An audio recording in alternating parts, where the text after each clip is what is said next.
Hello, this is Elif and welcome to Puzzle the News podcast. Today I will be talking to Simone Rudolphi, a photojournalist and human rights activist. She particularly focuses her photography on climate justice and political struggle against poverty and racism and for peace. How are you today, Simone? I'm okay. That's great. And Simone, would you like to explain a bit further about yourself, who you are, where you're from, and what you do? Gosh, that's a lot in one go. I was born and had my sort of primary school, secondary school, and first degree in Germany. I think from an early age, I had to move because my father was, although a civil servant in the army, we moved a couple of times, and then I moved on to university. And whilst my sort of extended family are from very rural Germany, a place near the American air base Ramstein, so from an early age, I had sort of the military complex right close by, and first with excitement, later obviously with a lot of questions. So I always feel I've been quite migratory. So in terms of your question, back to your question to where I'm from, I kind of don't feel really I'm from anywhere. I kind of feel I'm, not that I've been all over the world, but in the places I've been, there's always a little bit of me that's been left behind. But most recently and most distinctly in Bangladesh, in Dhaka, with particular people, with a particular community of people. Okay, your voice is gone, your sound is gone. Oh, sorry, I had it on mute. Okay, can you hear me now? Yeah. Oh, okay. So from what I can understand, you've had a very, multicultural, diverse life, being able to see a lot of different parts of the world, meeting different types of people, and that's obviously shaped who you are today. So is that what has kind of led you into, doing photojournalism and taking on human rights activism? I mean, the activism and civil disobedience was part of my early education already in secondary school, and very much as a German, when the Holocaust weighs gravely on your shoulders, an awful lot of our teaching was around civil disobedience and that nobody has the right to just follow orders. And of course, that even as a child with your parents, that gets you into a lot of trouble, from an early stage. So in the German constitution, which is known as the basic law from before the unification, the Grundgesetz, there is a forward, the preamble. And one of the things that's anchored in it is the dignity of each human being is untouchable. And that kind of line has made a huge impression on me, because the only way this works, if each of us consider that for people we don't agree with. Another thing that's anchored in it is freedom of speech. And I used to get a lot into trouble with my father, or my sister would sort of manipulate situations that I would always get the blame. And I would regularly be in room arrest, and I would sneak out and pin the relevant paragraph from the Constitution onto my father's pillow after he'd sort of basically forbidden me or scolded me for having the last word or something. And so I would sort of write, but under the Constitution, I have a right to freedom of expression. So in a way, it was a whole way of upbringing. And then in school, from about age 12, 13, we had a One World group, and we also had a sort of, well, basically climate justice, without quite calling it climate justice, an environmental group, where we did a lot of activism with our teachers. And I think that shaped an awful lot of how I was thinking. Before people was talking about decolonizing, we had already had a seminar on children's books that were too European centered or something, or books about even Africa or development that kind of only ever perpetuated the Western way of thinking. So that obviously shaped me almost without knowing. And so any charity we did was always about help to self-help. It was always much more about solidarity and seeing what somebody needed and what we could support with, rather than us saying, oh, let's just raise money and feel good about it for anything. And because too often those projects don't work out very well. So that, in a way, started at school, and it just continued. And any sort of encounters I've had with people, with the wider refugee and asylum seeker community over the last 25 years in England, have just strengthened my beliefs. It hasn't really changed how I feel about people's dignity and what needs to happen.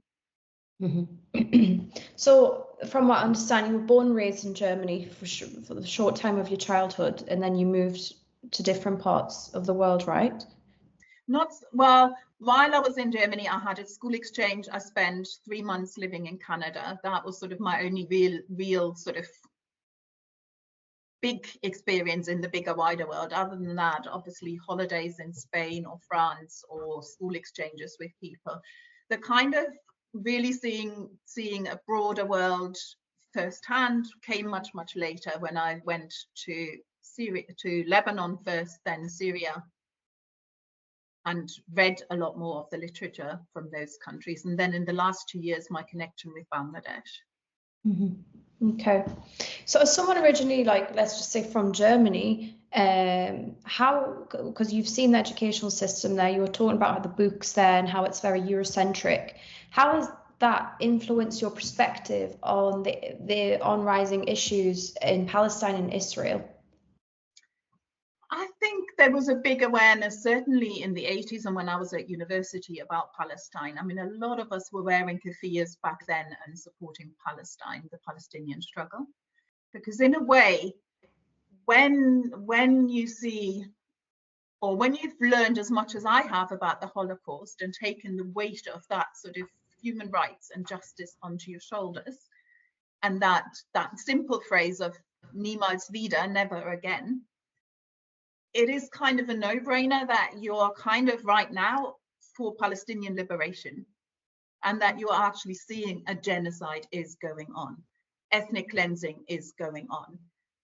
The fact is, it's not on our TV screens. I mean, I don't have TV as such, so I don't really know what's on BBC other than what I pick up from the website or from social media.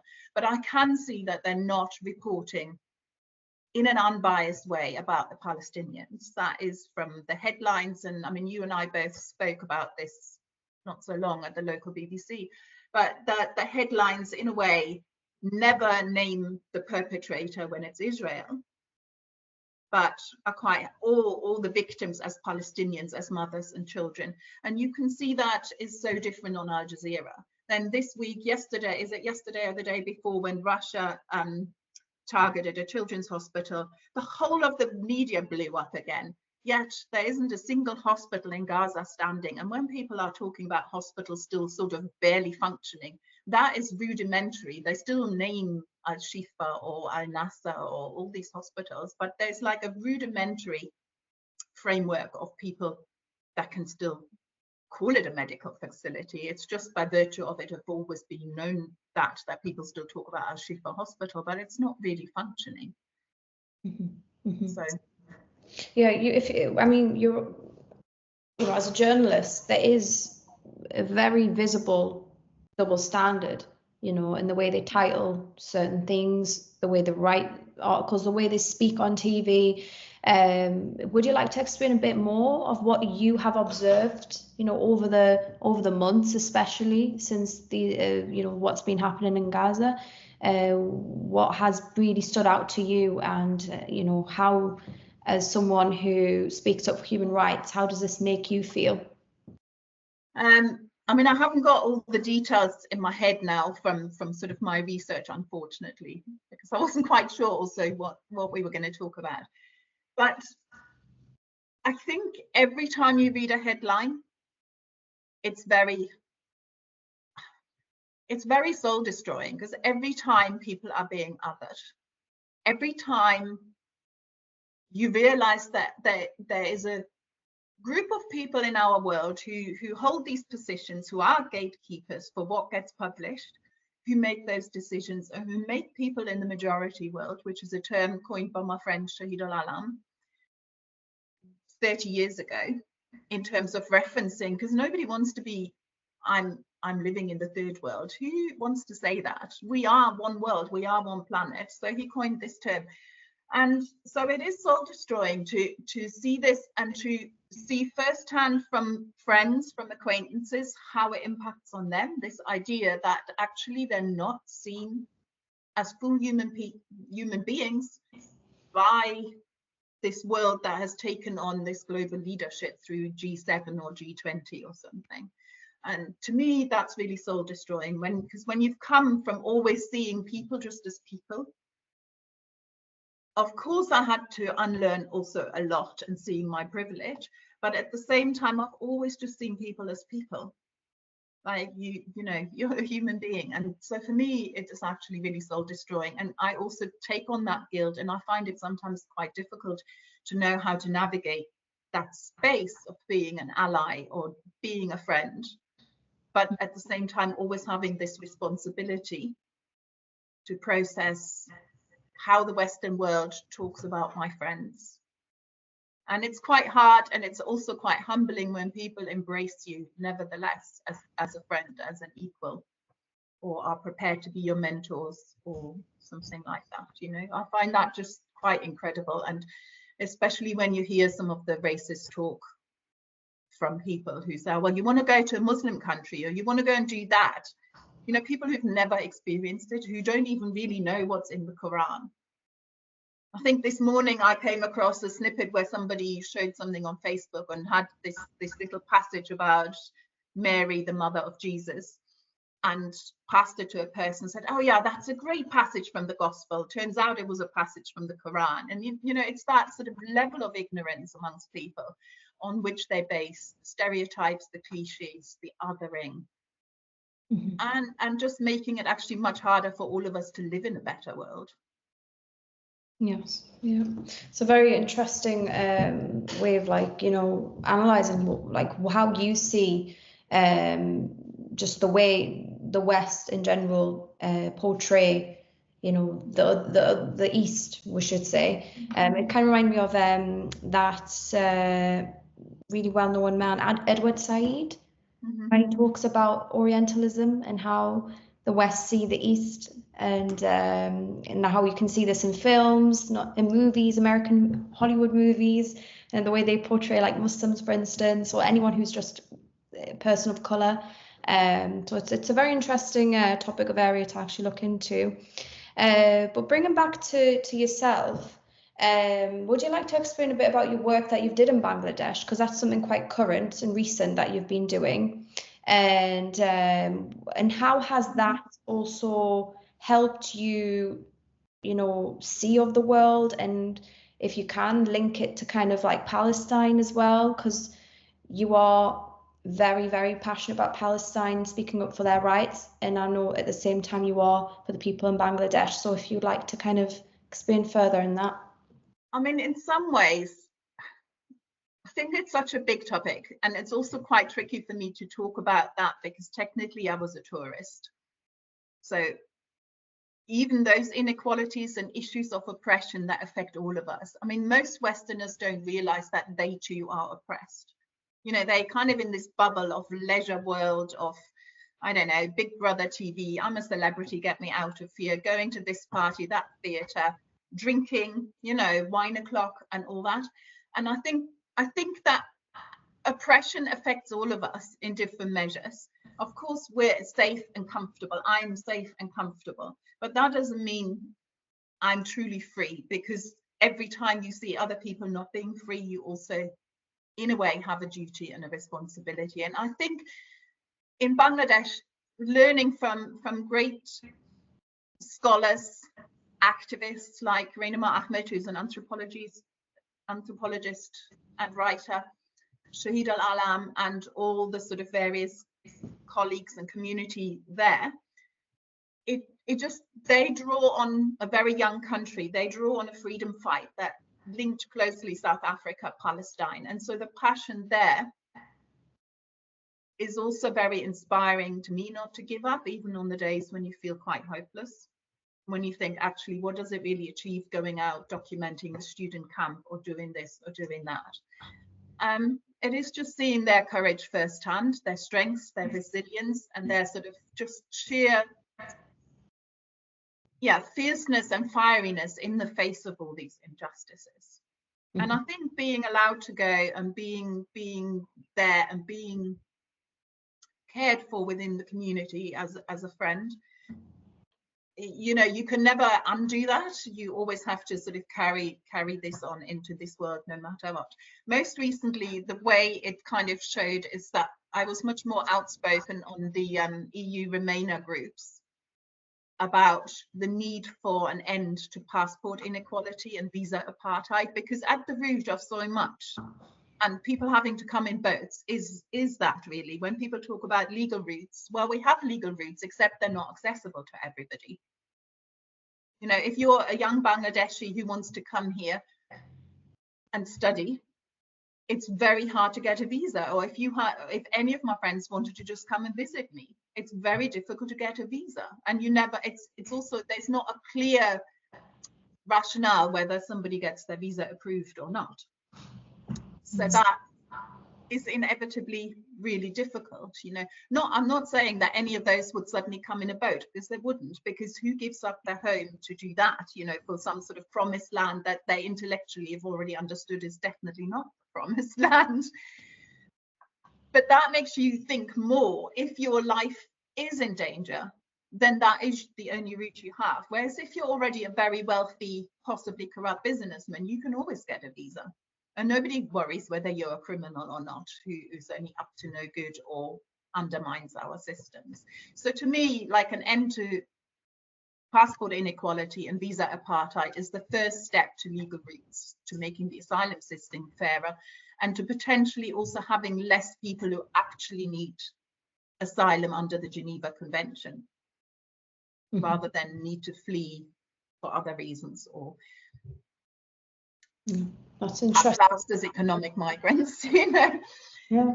So back to the rejoiners. So in the group, I was highlighting that this is what we need. We cannot just fight for our own freedom of movement in 27 countries, which largely is really freedom of movement for white people, because even within that system, anybody who may have a European passport for whatever reason, like right now Palestinians, still won't enjoy that freedom of movement, even if they have a German or a French or whatever passport, you know, because they're still always being racially profiled and stopped. And so I posted it in the group, and then I got a private message. I was being told, oh, please don't post this, because this is not for our cause. We want to rejoin and we want our freedom of movement. So we argued it out a little bit more, and in the end I ended up being blocked from the group. So I made a private post. I shared the message anonymously, and then I was told off again for that. But I do feel very strongly that the whole EU concept, the way it works for some people, rests on excluding other people and a structurally racist way of thinking and having a system, you know. And this comes down to when largely white people say, oh, we want our freedom of movement, oh, we don't want to queue at the airport with the majority world people. You know, we used to be able to just walk through, but for us to walk just through, it means there was a queue of other equal people who were made to queue and had to answer more questions. And now suddenly it's white British people who have to endure that. It's a problem, when before to these people it wasn't a problem. So to me, the kind of experiences, and having had the opportunity to spend time in Bangladesh and learn from such amazing people, comes with the responsibility to keep talking about it, even if it's not always comfortable in the spaces, and even if it means you're kind of more and more isolated from social circles. Yeah. And I guess this is where your photography comes in, right? Because you use that as your way of raising awareness and advocating for not just Bangladeshi people's rights, but Palestinian rights and human rights in general. So why did you choose to take the route of photography? When did it start? Did it start from childhood, or was something that started later on in your life? I have always photographed. I've always enjoyed, like, also looking at photographs, like my grandfather's archive, and sadly that seems to have disappeared, and especially the negatives, although I have a couple of his books from the Second World War as well. Then I've always documented holidays, events, outdoors, but not very systematically, not like other people who seem to have had a much earlier start, but I've always photographed. And then when I had children, I photographed them especially their first 5 or 6 years of their lives, very intently. I think my eldest daughter has 5 photo albums of her first 2 years of life with every expression from laughter and crying to in between and different outfits or so. So I took that quite serious. And then I think when I realized the girls were growing up and I was on my own, would be on my own, I needed to have something else. So in those days, I was a full-time mom, and I had made myself self-employed as a translator. And with my first amount of money, I bought a camera. I had wanted to go into video editing because that was something I learned during my teacher training at the final weeks. And I wanted to go back to that because I really enjoyed that experience in the editing suite, the collaborative nature, the creativity that comes with working on a film. But that kind of wasn't to be while you're also still a mother of teenagers. And so I just bought a camera and started going out. And it's probably a bit like other people have a job. I went out with my camera, and a camera gives you license to talk to everybody. So that's really, I taught myself.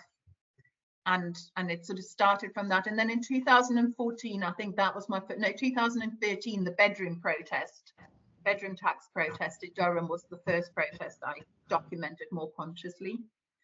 And then 2014, when the anti-Islamic group from Germany, Pegida, tried to sort of come and settle in Newcastle, that was a very big protest that I photographed.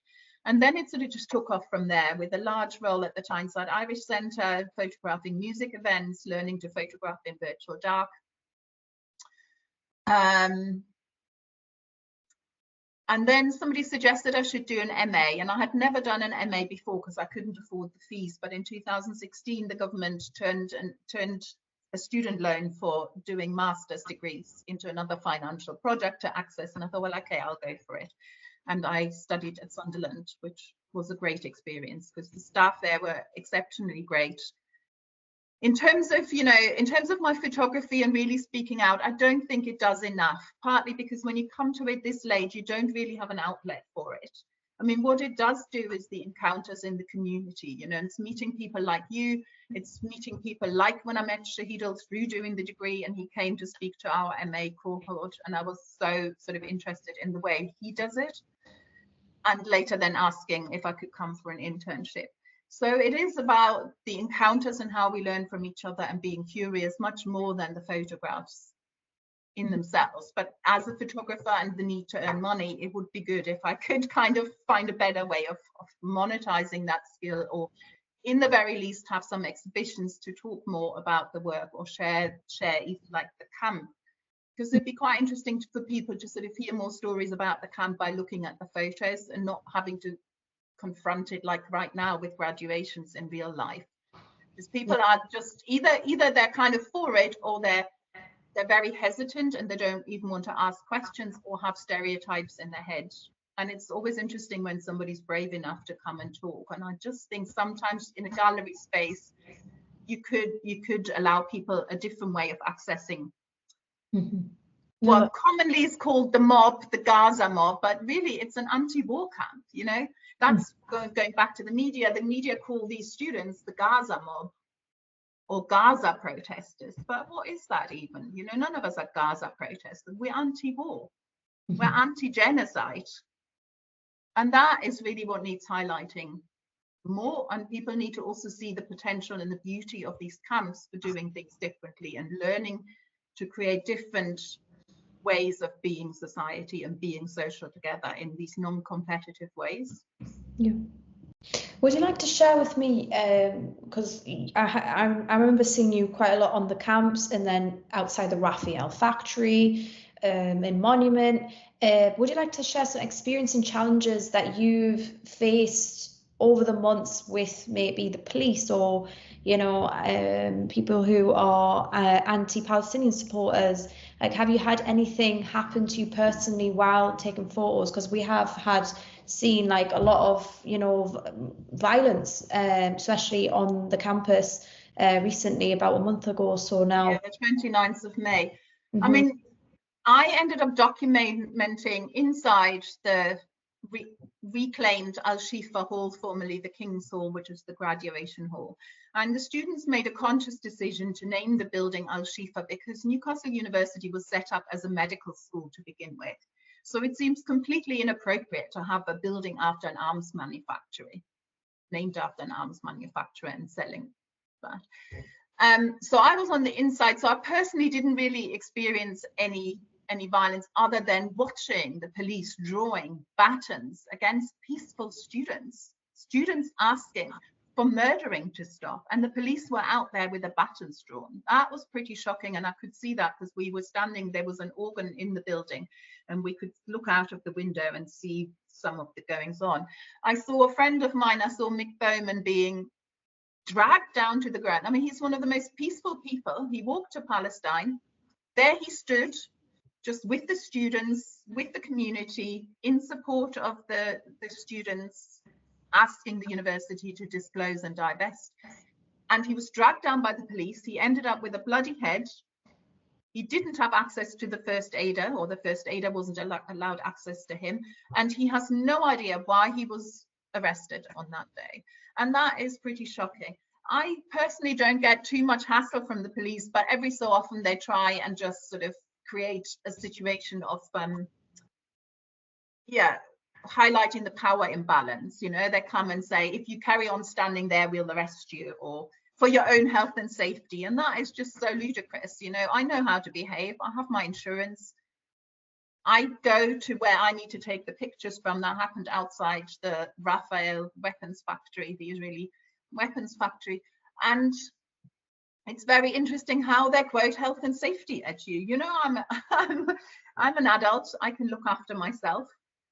And if I'm happy to take a certain risk, then they should not impede me doing my job. I don't impede them doing their job. So I need to know where I take pictures from. And it's ludicrous when they say, well, you can go over there and take them from over there. No, I can't, because I don't get the height, because especially if you're clumping all the protesters together into one tiny group, you know, rather than spread out or being where they want to be. So that usually causes hassle, but I also always question the police on their right to just follow orders, because a lot of them literally are just there and don't even know why they're there, except they're doing a job and earning a living, which is fair enough. We all need to do that. But there comes a question when injustice is happening, how far are you willing to just following orders? Because that is not a right.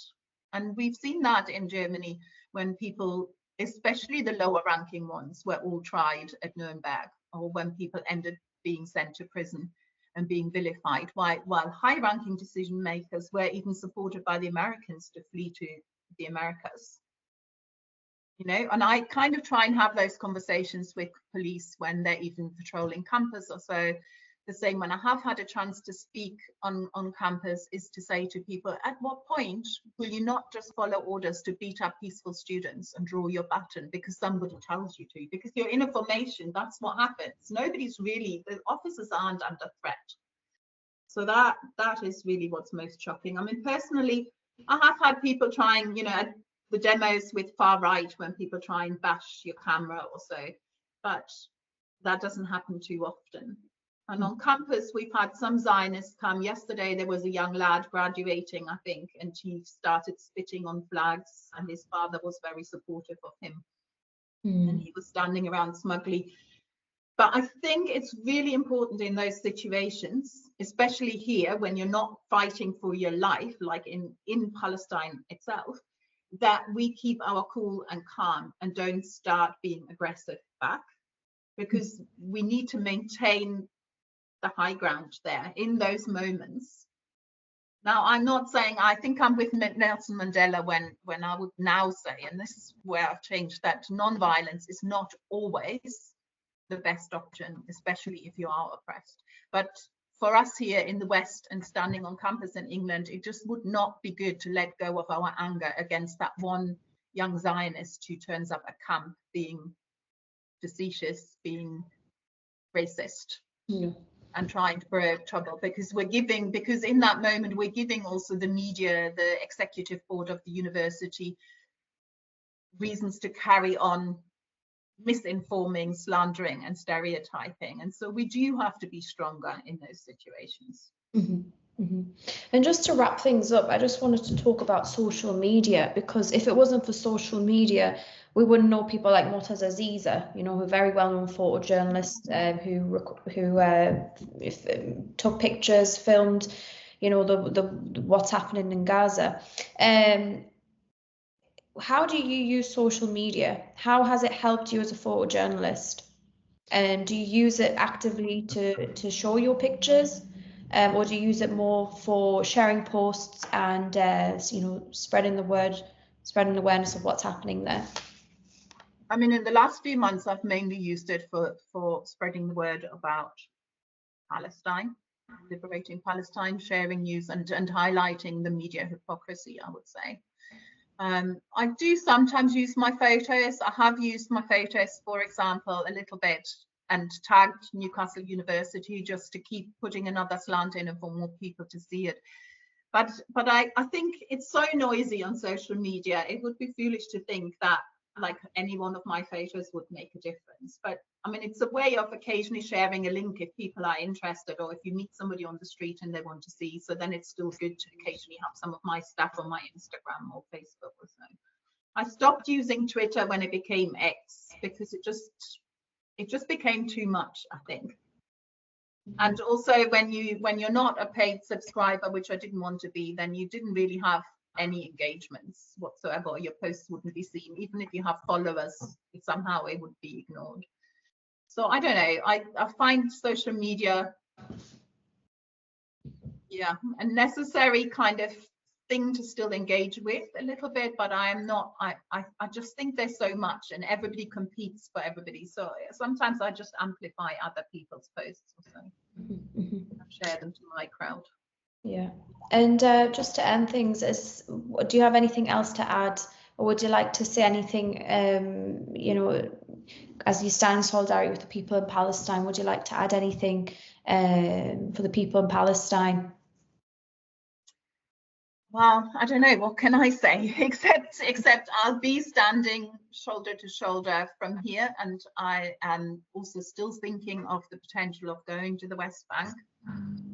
But I think that's being made harder again because Israel have imposed, even for people who don't need a visa, you have to have an electronic registration so they can keep tabs on where you are in the country, i.e. making it harder for activists because they're controlling all of Palestinians' borders. I mean, that's something that most Westerners also don't really appreciate, that you do not just go to Palestine and cross a Palestinian border, you also have to be let in and out by Israel in the first place. So that makes it much harder to even have those news situation whereby fair news comes. So solidarity, endless solidarity. And yeah, in Bangla, Philistine Mukti Pak, Palestine will be free. That's a nice ending to this beautiful podcast. It was really nice getting to know you, and you know, hopefully I'll if I do another episode, I would love to have you on again.